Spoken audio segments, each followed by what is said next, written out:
back to another episode of Naruto Theory. Today I wanted to take a look into the third Naruto movie of the trilogy for part 1. The movie, known as Guardians of the Crescent Moon Kingdom. Like last time, we'll be discussing roughly where this takes place in the timeline, if it were canon.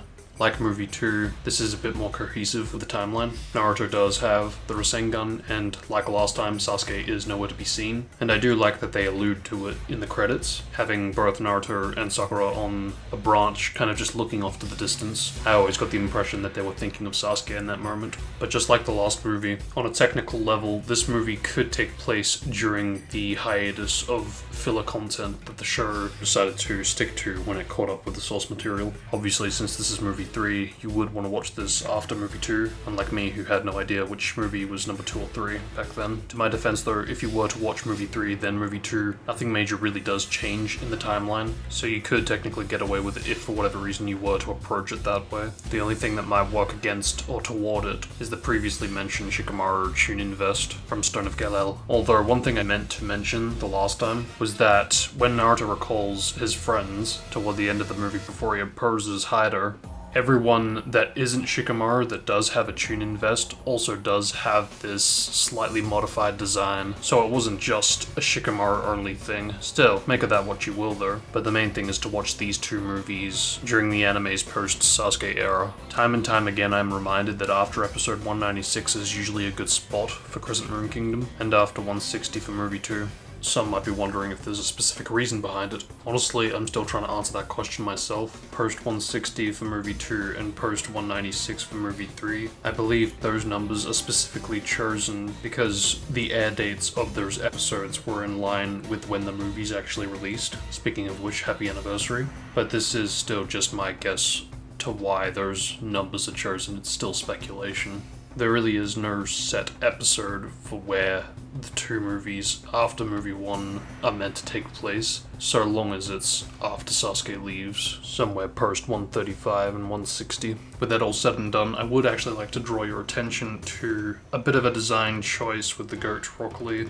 The design in this movie basically has him wearing a blue headband instead of a red. To be honest, as much as I do love the red headband that Lee wears, I don't believe the reason was explicitly stated to why he or Guy is wearing a red headband, especially when we find out that Guy's father would have worn a yellow headband had he decided to. But more on topic, the one thing I do distinctly remember picking up on the first time I watched this movie was right at the very beginning of the movie, during this short narrating montage. If you look very carefully at Lee, despite being in his PTS Unleashed OG uniform, he does in fact have a blue headband. Now, like the Shikamaru vest, make of this what you will, it's probably just a design change that they wanted to experiment with for a movie, and as far as I can recall, not a single time in the filler hiatus does Rock Lee ever wear a blue headband. And I do feel that it is important to point out that in movie 1, in the brief little glimpse that we got, when Naruto's explaining his past to the princess, Rock Lee did have a red headband. And I feel the need to point out that this is an intentional decision. This isn't just a wardrobe that you just put on.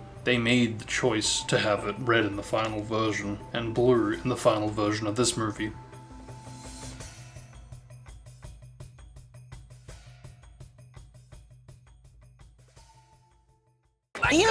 But as far as the anime goes, as far as I can recall, coming from someone that actually did watch every single filler for Unleashed and Shippuden, I remember there was a Funky Star Village arc for a filler, then there was a Village of Artisans arc, but all of these headband changes don't affect the main characters, they're only for the side characters of the filler. In fact, the only time I can recall any sort of headband changes that apply to the main characters is in a bit of a dream sequence, where Team Guy is basically feeling gratitude for the way Lee is, because had he not been so inspired by the sensei, to them in the episode, they feared that they would end up looking like Guy, wearing the body uniforms and all. Those tights were comfortable, and I look pretty cool in them too!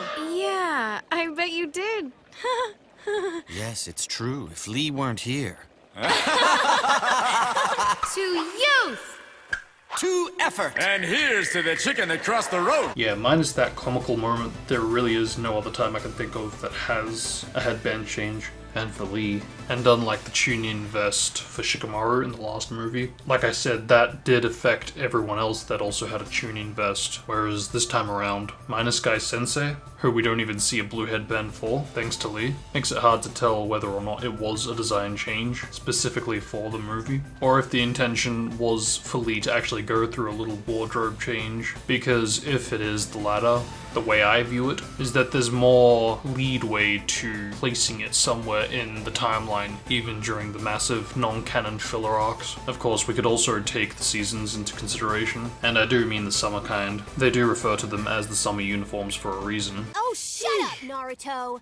We've got our new summer uniforms. What more do you want? Stop complaining. Now, of course, not including Shippuden, in part 1 it pretty much never snows. At best, we'll see a bit of rain, so it is hard to tell what the seasons were like, especially going off of a non-canon timeline. But it might be worth taking it into consideration if you really want to get specific, because aside from post-episode 196 being the recommended time to watch movie 3, the Genno arc, for example, might be a good place to watch movie 3, either before or after, simply because in this arc, while there's nothing explicitly stating anything related to the seasons, the one thing that catches my eye in regards to the seasons is the fact that Naruto can't sleep. I could get the impression that if it was summer, it was so hot that he just rolled out of bed that one night to then discover the smoke screen.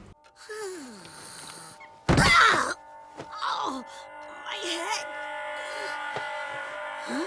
Looks like the fog's rolling in. Like I said before, make of this what you will, because there really is no set episode number for when to watch the movie after a specific episode. But as a fan and someone who wishes he went into the show and the movies at the same time, I'm hoping that this can at least serve as somewhat of a guide for some of you out there. So if you do know someone that is planning to get into the show, I'm hoping these videos will be a good guide. Again, there is no right or wrong answer, so I will let you guys come up with your own answers. Anyway, I hope this has made things a bit more clear to where everything should roughly take place if you or someone else is planning to watch it all together.